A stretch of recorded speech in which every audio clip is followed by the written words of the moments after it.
Salam. Alhamdulillahirabbil alamin wa bihi nasta'in ala umuri dunya waddin. Wassalatu wassalamu ala habibina Mustafa sayyidina wa habibina wa syafi'ina Muhammadin sallallahu alaihi wasallam wa ala alihi wa sahbihi wa man hada bihadihi wa iqtada bi qudwatihi wa istanna bi sunnatihi wa amila bi ta'alimihi ila yaumiddin. Subhanaka la 'ilma lana illa ma 'allamtana innaka antal 'alimul hakim. Rabbi shrah li sadri wa yassir li amri wa hlul 'uqdatam min lisani yafqahu qawli, amma ba'd. Marilah kita bersama-sama di malam yang mulia ini kita memulakan semua dengan baca kitab dan kita berdoa kepada Allah mudah-mudahan Allah memberikan hidayah dan taufiknya kepada kita. Al-Fatihah. A'udzubillahi minasyaitonir rajim. Bismillahirrahmanirrahim. Alhamdulillahirabbil alamin. Iyyaka na'budu wa iyyaka nasta'in. Shiratal ladzina an'amta 'alaihim ghairil maghdubi 'alaihim waladdallin. A'udzubillahi minasyaitonir rajim. Bismillahirrahmanirrahim. Alhamdulillahirabbil alamin. Wassalatu wassalamu ala asyrafil anbiya'i wal mursalin wa alihi washabbihi ajma'in. Allahumma arinal haqqa haqqan warzuqna ittiba'ahu wa arinal batila batilan warzuqna ijtinabah. Ya Allah, tunjukkanlah kepada kami sesuai kebenaran dan berikanlah kepada kami agar kami melaksanakannya sesuai kehendak-Mu, serta perlihatkanlah kepada kami waktu sesuai kebatilan dan berikanlah dorongan kepada kami agar kami dapat menjauhi segala cegah dan berseluruh usaha hidup kami. Wassallallahu ala sayyidina Muhammad wa ala alihi wasallam. Alhamdulillah. Alhamdulillah. Kita banyakkan kesyukuran yang tidak terhingga kepada Allah Subhanahu wa taala atas limpahan rahmat dan karunia yang tidak terhingga memberikan kepada kita kesempatan dan peluang yang berterusan ini untuk terus kita sama-sama memantapkan keilmuan kita, memantapkan pengetahuan kita. Bahkan yang lebih utama lagi, kita dapat memperbanyakkan amal soleh, amal ketaatan untuk kita jadikan sebagai bekalan untuk kita bawa ke hari akhirat nanti, insya-Allah. Alhamdulillah, jadi malam yang mulia ini Allah berikan kepada kita kesihatan yang merupakan nikmat kedua terbesar selepas daripada hidayah Allah Subhanahu wa taala. Dan itulah yang sentiasa kita sebut dan kita minta setiap kali kita membaca doa qunut pada waktu pagi, yang mana kita memohon hidayah Allah, memohon yang dikatakan kesihatan, memohon kepimpinan yang baik, dan memohon keberkatan, dan yang kemuncaknya kita memohon dijauhkan daripada segala perkara-perkara syar yang tak elok, yang yang kita bimbang takut menimpa kita. Baik. Jadi itu di antara perkara-perkara atau nikmat yang besar dalam kehidupan kita, yang kalau ada pada kita kelima perkara tersebut, alhamdulillah. Kita benar menjadi orang yang bahagia dunia dan akhirat. Kerana memiliki kelima-lima nikmat yang kita minta setiap hari itu. Tetapi kita kena faham nikmat Allah ini adalah anugerah. Bukan satu benda yang tetap, yang kekal. Dia hanya berterusan bila kita menggunakan dengan sebaik. Itulah yang Allah sebut dalam firman-Nya, la in syakartum la azidannakum. Yang bermaksud selagi mana kamu menggunakan nikmat aku dengan betul, atau dalam arti kata mensyukuri nikmat aku akan tambah. Maksudnya bukan setakat nikmat yang sedia ada dikekalkan, kalau tambah lagi dengan pelbagai nikmat-nikmat yang baru. Dan bila kata nikmat itu Allah tambah, sudah pasti bukan dalam bentuk kebendaan, tapi lebih kepada berbentuk spiritual. Itu sesuatu yang baik untuk hati kita, sampai melahirkan hati kita atau jiwa kita, jiwa yang tenang, hati yang benar-benar beriman dan sebagainya.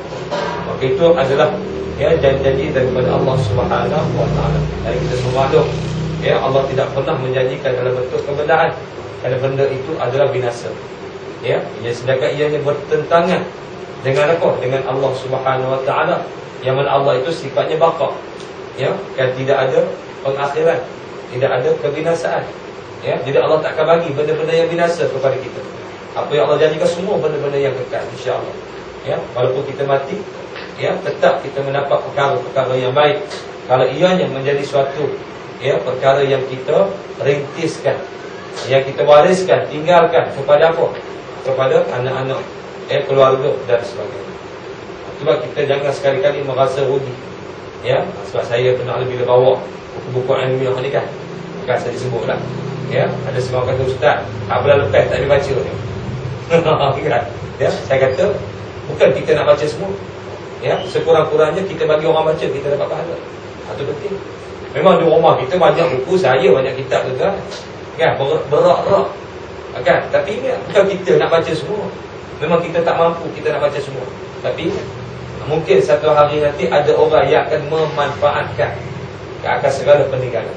Dan Nabi SAW pun mengingatkan kita. Nabi kata apa? Innal anbiya lam yurithu dinar wala dirham. Ya, para nabi-nabi dan rasul mereka sikit pun tak pernah meninggalkan harta benda. Tak ada. Sama dalam bentuk dinar. Dinar ni maknanya nilai wang yang tinggi lah. Macam ringgit kan. Kalau dirham ni nilai wang yang rendah. Ya, macam apa? Macam mungkin sen. Ya, dan maknanya para nabi dan rasul tak tinggal. Jadi apa yang mereka tinggalkan? Wa innama warasul anwa. Yang mereka tinggalkan ialah kan? Ya, kita pun fikirlah benda yang boleh kita tinggal. Nak tinggal duit kan, mungkin kita bukan jadi orang kaya kan, ya, jadi cukup-cukup makan alhamdulillah. Ya, ada, tapi apa yang boleh kita wariskan? Peninggalan ilmu. Bahkan kalau ada ilmu yang kita tinggalkan dan diamalkan, maka ianya lebih bermanfaat daripada harta benda kan, duit yang kita tinggal. Sebab kalau kita tinggal duit, belum tentu anak-anak tadi memanfaatkan duit tersebut ke jalan kebaikan kan. Tapi kalau ilmu confirm kan, dia pun nak guna ke mana ilmu kan, kena pula ilmu agama. Ya, ilmu yang berkaitan dengan apa? Dengan ukhrawi. Ya, bukan boleh nak kena kona-kona dan sebagainya. Jadi ini di antara perkara-perkara yang kita fikirkan. Maka ingat, kita buat apa saja jangan fikir untuk kita seorang, fikirkan untuk manfaat bersama. Jadi mudah-mudahan kita benar-benar mendapat kebaikan daripada apa yang kita lakukan. Macam kita main mengaji, jangan fikir untuk kita. Kalau fikir untuk kita seorang, senang duduk rumah kan, untuk kita seorang. Ya, setakat lepas semayang puasa sunnah. Tapi kita mari kenapa? Kerana kita memikirkan boleh kita nak berkongsi satu ilmu ataupun pengalaman dengan seseorang yang lain untuk kita wariskan kepada apa? Kepada anak-anak, kepada generasi kita atau kepada sesiapa saja yang ada hubungan dengan kita. Maka itulah yang akan menjadi suatu peninggalan yang terbaik, yang insya-Allah akan menjadi bekalan yang benar-benar memberikan kebahagiaan di hari akhirat insya-Allah. Baik. Jadi pada malam ini seperti biasa saya akan menggunakan kita tafsir juzul amma, yang mana kita sudah masuk ke dalam surah yang keempat daripada juzul amma ni, surah At-Takwir. Kita masih lagi membicarakan tentang permulaan surah ini. Yang mana permulaan ini dimulakan dengan apa? Dengan syarat. Maksud syarat ini iaitu sesuatu penyataan yang memerlukan kepada jawapan. Bahasa kita macam apabila lah kan, apabila kita makan ada mesti ada jawab. Tidak ayat tu jadi apa? Jadi tergantung. Jadi jawab kepada permulaan ayat ni bermula daripada ayat 1 sampailah kepada ayat 13. Jawapannya hanyalah kita tahu pada ayat yang ke-14. Apa sebenarnya yang Allah nak sebut? Bila matahari sudah dilipat, bila bintang-bintang bertebaran, bila bukit dah orang kata pun dah berjalan atau bergerak daripada kedudukannya, nampak? Maknanya apa? Kesemuanya ini ada sesuatu benda yang penting Allah nak bagi tahu pada ayat ke-14. Maka kita akan tengok nanti insya-Allah apa dia cerita. Apakah sebenarnya yang Allah SWT nak tarik perhatian kita soal benda ni benda penting. Bila perkara ini penting, maka Allah SWT telah mendatangkan beberapa perkara supaya kita merasa maknanya apa? Ada keprihatinan, ada fokus untuk mengetahui apakah dia ayat yang ke-14. Baik. Jadi pada malam ni saya sambung huraian. Kita masih lagi dalam ayat yang kita masuk kepada ayat yang kelima, huraian ayat yang kelima, wa izal wuhusyu hasyirat. Yang bermaksud bila binatang-binatang liar itu dikumpulkan. Maksudnya apa? Apabila binatang-binatang liar itu, maksud binatang liar ni binatang buas, singa, harimau, kan? Maknanya apa sajalah yang sama dengan dia. Yang kita istilahkan sebagai binatang buas, kan? Yang jenis orang kata apa? Mereka inilah yang menjadi pengacau, pengganggu kepada ketenteraman haiwan-haiwan yang lain, serigala. Baik, apa yang berlaku? husyira, maknanya boleh duduk sekali. Dengan apa? Dengan binatang-binatang lain. Ya, sampai kan apa? Serigala dengan kambing jalan seiringan. Kan? Ni payah nak jumpa. Kan? Kalau zaman sekarang hak biasa ni, serigala dengan kambing silap. Mungkin jalan seiringan kejap je lah. Kan? Ya, sampai dekat separuh jalan lagi dia balik seorang. Duk kan? Duk sendawa. Kan? Pasal apa? Dia balut. Ya, maknanya bayangkan suasana yang sangat dahsyat. Sampai kan apa? Boleh duduk, boleh jalan sekali. Dan kita akan tengok apakah huraian dia. Kenapa berlaku sampaikan binatang buas ni boleh duduk sekali tak bergaduh. Ya, kalau kita kata apa kucing dengan anjing kan, sampai ke pepatah Melayu, bagi kucing dan anjing, mana nak cerita kata dua binatang tak ada temu. Tapi sampai satu masa boleh duduk sekali. Kan? Boleh. Kucing lu tak ada apa. Kalau boleh bercakap sila hai ni. Hai bye kan. Kan? Kalau boleh bercakap. Tapi kalau boleh bercakap bahasa telefon. Kan, bahasa telefon. Baik. Jadi kita tengok. Atau mengumpulkan binatang-binatang liar. Baik, lihat ayat yang kelima. Ya, berkumpul binatang-binatang liar itu boleh jadi kerana sangat ketakutan oleh kejadian-kejadian di hari kiamat. Sehingga binatang-binatang itu keluar dari sarangnya masing-masing dan hilang takutnya kepada sama binatang atau kepada manusia.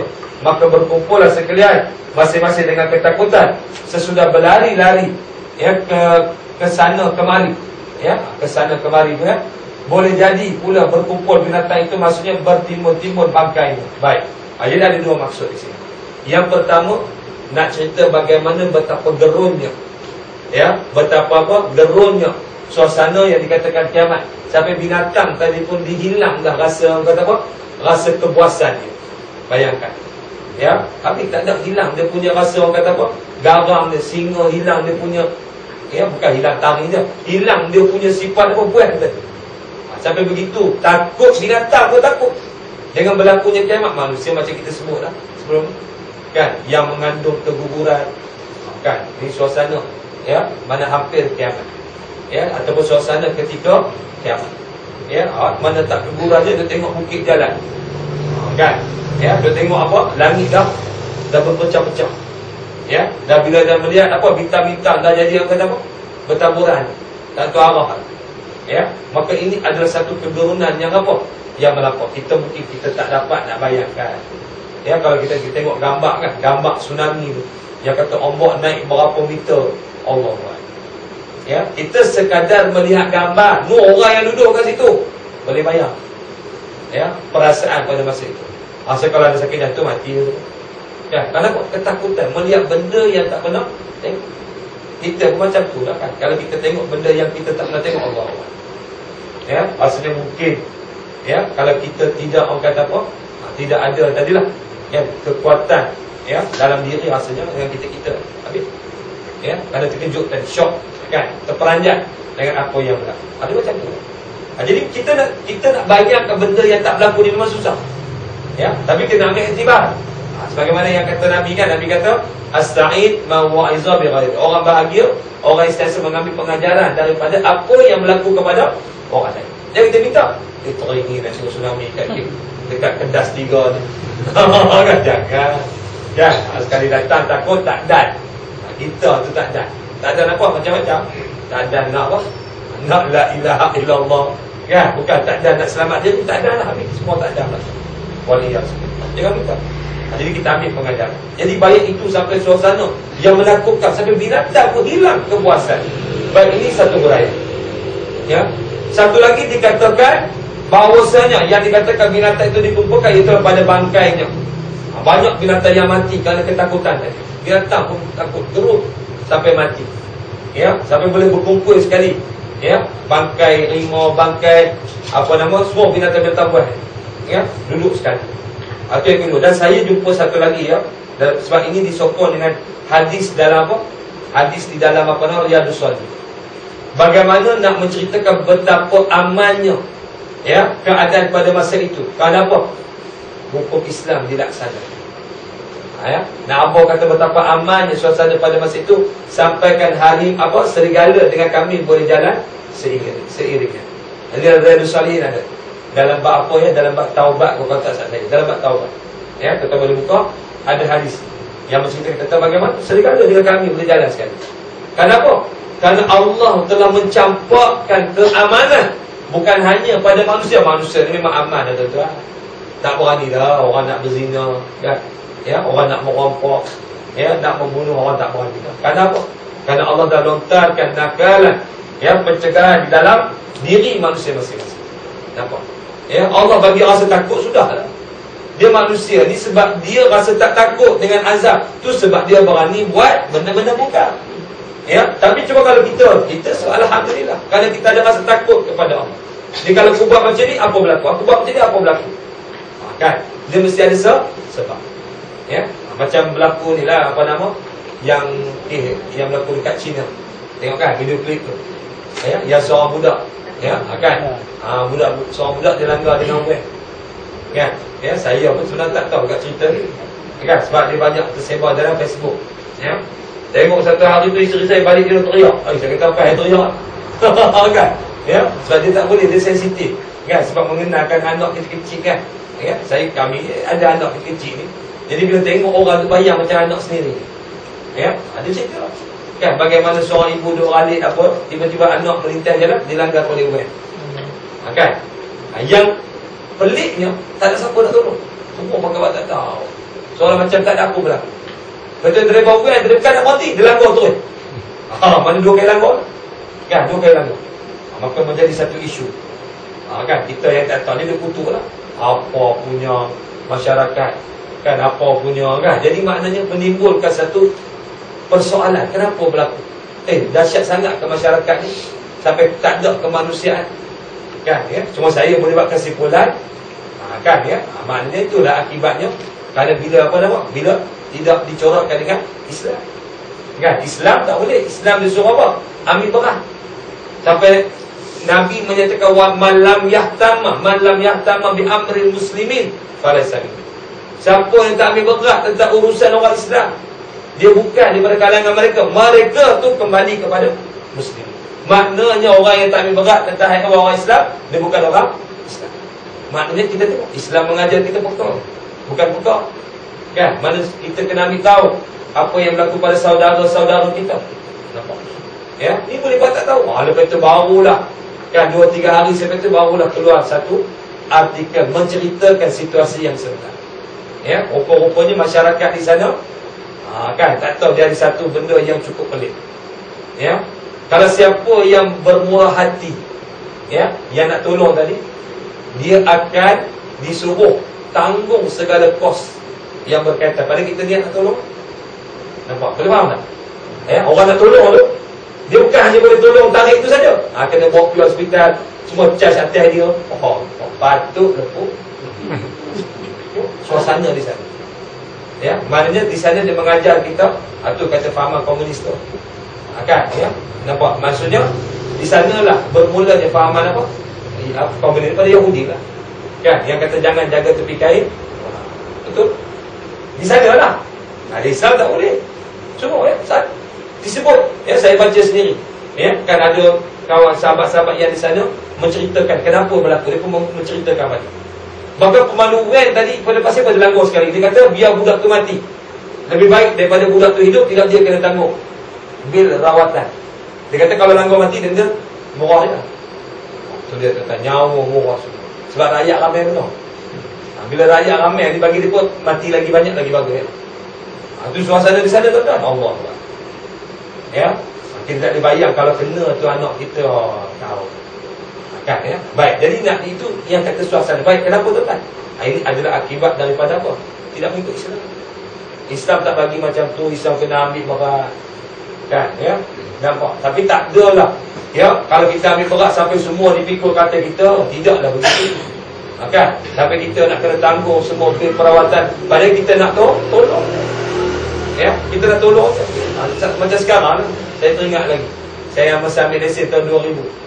Ya, pihak JPJ kan yang duk mengajar ceramah tu, kan, ya. Dia sendiri bagi tahu. Dia kata di atas teori, atas kertas, kalau ada soalan bertanya apa yang kamu akan buat kalau kamu melihat kemalangan, ya, maka kamu hendaklah jawab, mesti berhentikan kereta dan tolong. Atas apa? Teori. Tapi kalau berlaku betul jangan berhenti. Kalau nak rasa mampir berhentilah dia. Pasal apa? Ni orang-orang hak datang bukan kira. Dia ingat kita nak tolong, kita yang langgar lah. Ada balon dengan kayu habis. Ya. Dia tu tak jangan buat main. Rupanya dekat Cambodia tu dah ada cerita. Saya tak tahu baru ni baru dapat cerita. Ya. Kisah bagaimana seorang pemandu teksi terlanggar budak bergeser atas jambatan. Jadi budak tu jatuhlah dalam sungai. Jatuh sungai. Matilah budak tu. Jadi pemandu teksi tu dia tak berani nak berhenti. Dia pergi kepada polis. Yang Cina tadi, kan, ada seorang Cina berhenti. Itu nak dicerita tu. Ya, berhenti kerana bila tengok budak jatuh, dia terkejut, selamatkan. Jadi bila dia terkejut, selamatkan, naik orang kampung ingat dia tu langgar, balon mati.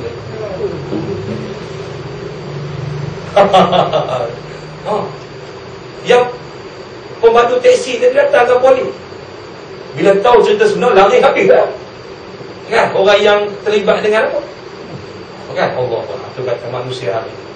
Ya, tu kata, saya kalau dengar macam tu tak berani kan ni. Kan? Ya, pasal apa tu tak ni? Masyarakat yang tidak dididik dengan apa? Dengan Islam. Patut tanya dulu, tak nak tanya dah, balon dulu. Balon dulu. Ya, berapa banyak dah kes-kes macam ni yang kita dengar kan? Cukup banyak. Ini semua suasana akibat daripada kejahilan.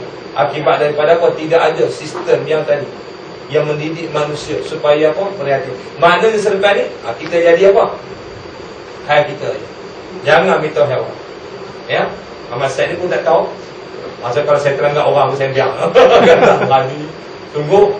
Ya, sebab kalau main kayu dia bukan tanya lah. Ya, tak apa main kayu, kalau main parang. Kan? Ya, main benda-benda senjata yang Allah. Ya, itu contohlah baik. Jadi mana kita tengok? Ya, uraian yang satu lagi mengatakan apa? Dalam hadis itu menyatakan betapa amannya akibat daripada pelaksanaan syariat sampaikan apa? Berjalan seiring antara binatang buas dengan binatang ternakan. Itu selain daripada apa yang ada di sini. Di sini dia bagi tahu usyrul wuhush boleh dikumpul ataupun apa nama boleh bersama binatang buas dengan binatang biasa ni. Kenapa? Kerana hilang rasa takut. Kalau gerunnya binatang pun gerun dengan kiamat. Itu satu uraian. Uraian kedua dia katakan apa? Banyaknya bangkai. Ya, kerana binatang ni banyak yang apa? Yang terkejut. Kan? Binatang pun ada juga sakit jantung.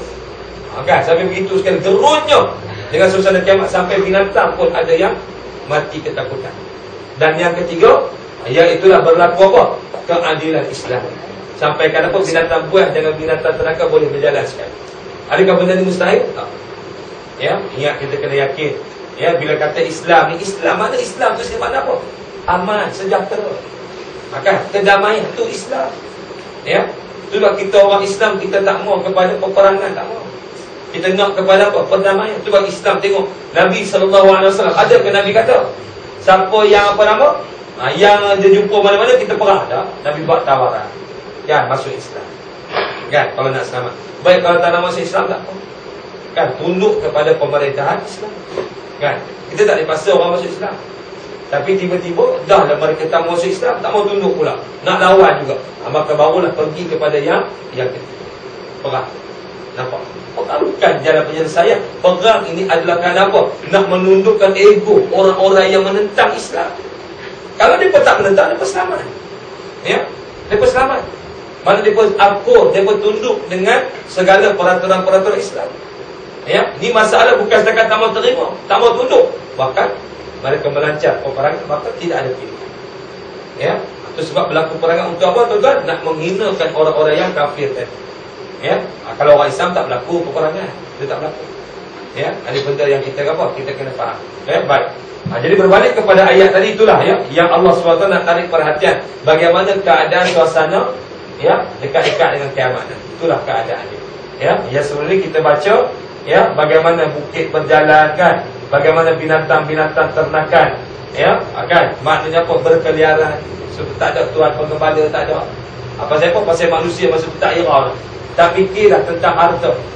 Kan? Yang mana manusia fikir masa tu tentang apa? Amalan. Apa dia benda yang mereka boleh apa? Bersangkut, bergantung dan sebagainya. Kita kena ingat dah, orang yang nak mati adalah ibarat orang yang dalam kelemasan. Ya, masa lemah apa dia buat? Siapa ada pengalaman lemah? Kan, saya ada pengalaman. Ya, dia akan tarik apa yang tak. Betul tak? Dia akan pegang yang mana dah, aku tarik. Kalau kaki orang tarik. Nampak? Ya, apa saja. Allahu Akbar. Ya, saya teringat masa umur 10 tahun kan mandi kolam belakang rumah. Kan? Ya, tiba-tiba tanah tu jadi macam kata apa? Tanah yang jadi apa? Tenggelam. Selut. Apa? Selut. Macam seluk tu kan. Masuk dalam tu. Allahu Akbar. Bayangkan. Ya, doa. Saya pun pegang rumput. Masalah ada seorang lagi rumput kat kaki. Kan? Nak cabut rumput. Orang tu situ. Begitulah keadaannya manusia akhir zaman. Mereka lari mencari-cari apa benda yang mereka boleh pegang.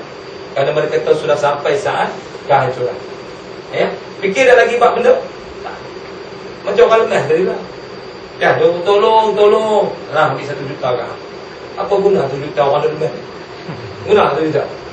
Ini hadiah proton personal. Kawan tolong. Tak guna dah atas benda. Nampak? Ya, tak manfaat, tak guna. Ya, ini benda yang kita kena.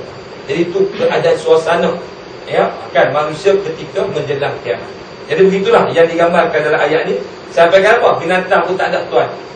Ya, tak ada tuan. Pasal orang tak fikir. Ya, baik. Yang berikutnya kelima tadi cerita bagaimana binatang buah boleh duduk sekali, boleh berkumpul sekali. Walaupun secara hakikatnya sekarang ini realitinya ada binatang jumpa kira nak gaduh. Kan? Kira nak tunjuk handan. Ya. Tetapi bila sampai dekat kiamat, habis tak ada. Boleh duduk sekali. Ya, kerana mungkin kerana dua, keamanan Islam itu sendiri. Yang kedua kerana kegerunan binatang itu dengan apa? Dengan suasana yang berlaku pada kiamat. Baik. Yang keenam, tasjirul bihar wa izal bihar sujirat. Yang bermaksud atau mensebuahkan dan mempersatukan lautan. Maksudnya apa? Tuh, lautan tadi kita ada baca dalam geografi ada apa? Lautan Hindi, kan? Lautan Pasifik, Atlantik, kan? Ada banyak. Bila sampai ke kiamat, laut jadi satu. Bayangkan. Tak ada lah. Laut Atlantik semua tak ada pasal apa. Laut tu dah jadi satu. Mana darat tak ada habis. Ya? Bayangkan maknanya dahsyat. Mana hancur lah dunia. Kan? Semua dah ditenggelami dengan apa? Dengan air. Lautan berkumpul menjadi satu. Sekarang ni lautan ada bahagian-bahagian. Ya, jadi satu. Ya, baik. Kerana dia kata kuatnya ya gempa dan goncang bumi di waktu itu yang menghancurkan bukit-bukit yang membatas di antara danau-danau dan lautan. Maka jadilah danau-danau dan lautan di muka bumi ini jadi bersatu. Oh, habis. Sebab ia memisahkan antara lautan mungkin bukit bukau, kan ya, yang ada sekarang ni. Ya, tapi bila kiamat ni bukit pun dah berjalan, dah bergerak semua. Maka laut pun kumpul. Jadi manusia dalam tu habis. Kan macam-macam lemahnya dan sebagainya. Tapi ingat, pada masa yang berlaku kiamat, ya, kita kena faham satu perkara, orang-orang beriman sudah tidak ada. Orang beriman selamat. Ya, kalau orang beriman awal-awal lagi Allah dah tarik nyawa mereka supaya mereka tidak merasai ya keadaan ngeri atau dahsyat pada yang itu untung dapat jadi orang beriman. Yang mana ada hadis yang mengatakan sebelum sampai kepada kiamat sebenar, Allah akan datangkan satu angin ya, yang lembut ya, yang mana siapa yang beriman yang cium angin tu dia akan mati. Siapa tak beriman dia relax kan? Amal itu baru kita tahu. Tak apa kita mati kan kalau kita beriman. Kan? Mana kalau tak mati tu ada. Ya, maknanya iman kita tu ada masalah. Ya, mana Allah tak terima iman kita. Allah Akbar. Sebab dalam hadis pun Nabi sebut, ya, la taqmu sa'at hatta la yaqula ahadun Allah. Ya, tidak akan berlaku melainkan apa? Sudah tidak ada siapa lagi yang menyebut perkataan Allah. Maknanya manusia rosak sungguh lah. Rosak. Nama Allah pun tak sebut. Maknanya sembahyang pun tak ada. Sebab sembahyang Allah buat. Kan? Azan pun ada Allah buat. Ya, apa Allah pun tak ada. Tak boleh nak bayang. Sekali kita dengar perkataan Allah tu di mana? Di mana-mana. Ini sampai satu masa orang nak menyebut perkataan Allah sudah tidak ada lagi. Betapa jauhnya manusia daripada hidayah. Habis. Ya, ada ulama tak ada. Kan awal lagi Allah cabut nyawa mereka. Yang kata ada ulama ni Allah.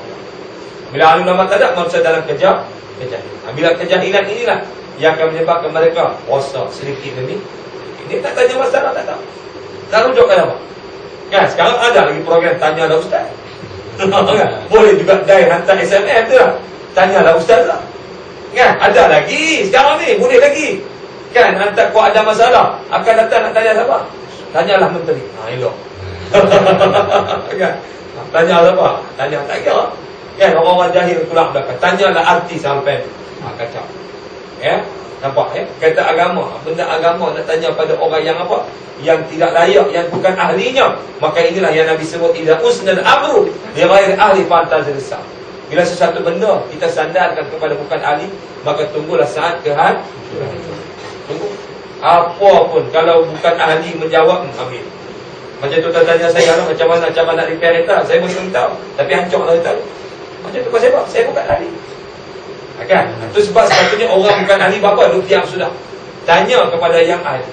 Tapi akhir zaman Nabi sebut akan bercakap satu golongan yang dipanggil ruwaibidah. Siapa dia ruwaibidah ni? Ar-rajul tafih fi amril amah. Seseorang yang tak erti apa tapi dia nak bercakap juga. Oh, cakap macam orang kedai kopi lah. Kalau menteri kan, cara dia sebut tu kira handal lah kan. Kan? Ya, sebut. Bagi jadi pengurusi, lingkup habis benda pengurusi tu. Cakap pandai. Dan bila bagi amanah tanggungjawab kat dia, kita boleh tengok. Kan? Betapa dia hanya pandai cakap saja, tapi di sudut pelaksananya tak tahu. Ya, nampak ini benda-benda yang akan berlaku. Nabi sebut ya, menjelang akhir zaman. Baik. Sesudah diterangkan Allah pada surah ini beberapa pendahuluan kiamat. Jadi maknanya apa yang disebut daripada ayat 1 sampai ayat 6, kata penulis kita ini adalah lebih kepada pendahuluan kiamat. Maknanya mukadimah kiamat. Sebelum kiamat inilah yang akan berlaku. Ya, baik. Iaitu pendahuluan yang menceritakan tentang hancurnya alam dunia ini. Alam tempat hidup dan kehidupan segala yang bernyawa. Ya, itu adalah ayat 1 sampai 6. Itu permulaan kiamat. Baik. Maka kemudian diterangkan apa-apa yang akan terjadi sesudah itu, iaitu berbangkit untuk kehidupan akhirat. Mana 1 sampai 6 cerita sebelum kiamat. Ayat berikutnya apa yang berlaku setelah kiamat. Ya, kita tengok. Allah dah bagi dah clue dah sikit. Tapi ingat, apa yang kita gambarkan, apa yang kita bayangkan tidak sama dengan yang realiti dan sebenarnya. Maknanya Allah datangkan ini sebagai apa? Satu pemberitahuan supaya kita ni berwaspada, berhati-hati. Jangan sekali-kali kita termasuk dalam golongan-golongan ini. Ya, saya sebut dalam pertemuan yang lalu, orang-orang yang beriman, ya, ada pendapat yang mengatakan tidak diganggu sedikit pun. Ya, mereka ketika mereka mati, mereka hanya dikejutkan bila mereka bangkit daripada kubur ni. Nampak? Ya, pada kiamat pun tak tahu, tak terasa. Tak terasa kata kiamat pasal apa? Pasal ketenangan. Ya Allah berikan kepada orang beriman. Memang dalam Quran tersebut kan? Dalam surah apa nama tu? Al-Anbiya. Ayat Al-Anbiya. La yahzunuhumul faza'un akbar. Ya, orang-orang beriman sedikit pun tidak merasa duka cita dengan kedatangan hari yang sangat menakutkan. Mana? Tak ada apa. Kan, tidur lena. Kan, bangkit bila sampai an-nusyur. An-nusyur tadi ketika tiupan sangkakala yang kedua. Ya, dan semua manusia akan bangkit. Ya, pada masa itu.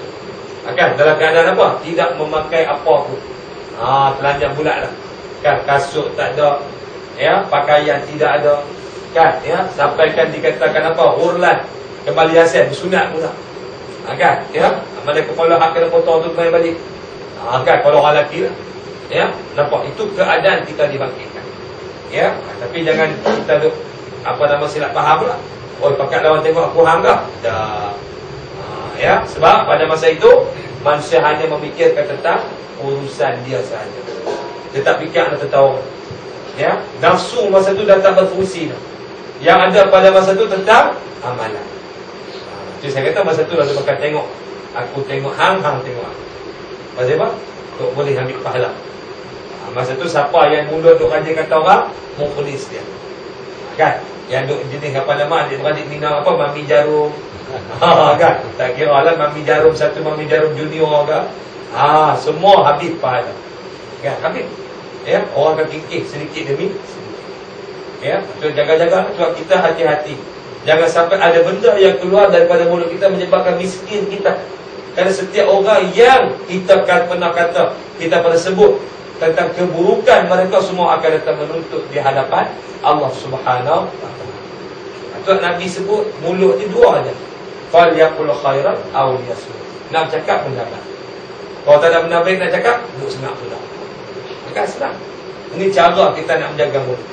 Maka Nabi menyebut yang banyak menyebabkan manusia masuk neraka pun dua. Yang pertama apa? Mulut. Dan yang kedua kemaluan. Kemaluan pasal itu ada berzina apa kan? Ya, zina, dibuat benda haram dan sebagainya. Ya, sebab kita jaga dua perkara ni, Nabi kata apa? Adman lahu bil jannah. Aku janji dia dengan syurga. Ya, menjaga dua tadi. Ya, mulut dan kemaluan. Baik. Jadi itu di antara apa? Cerita di sini. Jadi kita tengok balik. Jadi ayat yang berikutnya kata penulis kita ini adalah menceritakan bagaimana keadaan berbangkit untuk kehidupan akhirat. Baik. Pada ayat yang ke-7. Wa idzan nufusu zuwijat. Yang bermaksud dan bila roh ataupun arwah ni jamak pada roh. Ya, kita kata arwah si mati, padahal dia mati seorang. Tak betul sebenarnya kan. Ya, agar kita kata apa nama? Teringat ke arwah. Berapa orang yang mati? Teringat ke orang? Seorang je. Kalau seorang kita tak panggil arwah. Arwah ni jamak perkataan apa plural. Ya, kalau satu dipanggil roh, banyak baru dipanggil atau yang paling jangan sebut arwah.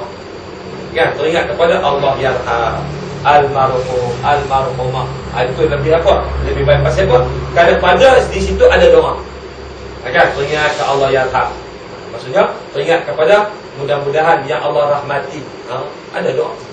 Kan, kita sebut Allah yarham ada doa. Ya, daripada kita sebut arwah, roh tak ada apa. Kan, sebut pun tak kena.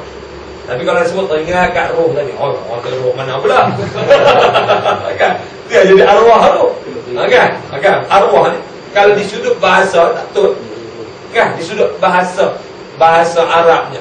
Sebab arwah ni pada perkataan tadi kan satu roh, dia punya plural dia arwah. Ya, jamak kan. Ini kita kena faham. Jadi cara kita nak lebih baik, teringat ke Allah yarham. Itu maknanya doa pun kita boleh bagi kat dia. Kan, benda sebutan kita tu lebih apa? Lebih baik. Kan ya, baik. Ataupun nak sebut almarhum, almarhumah pun boleh juga. Tak ada masalah. Untuk lelaki almarhum, perempuan almarhumah. Maksudnya yang dikasihi, yang dirahmati. Itu mana almarhum dengan almarhumah. Yang belum percaya ni? Yang ni? Yang ni?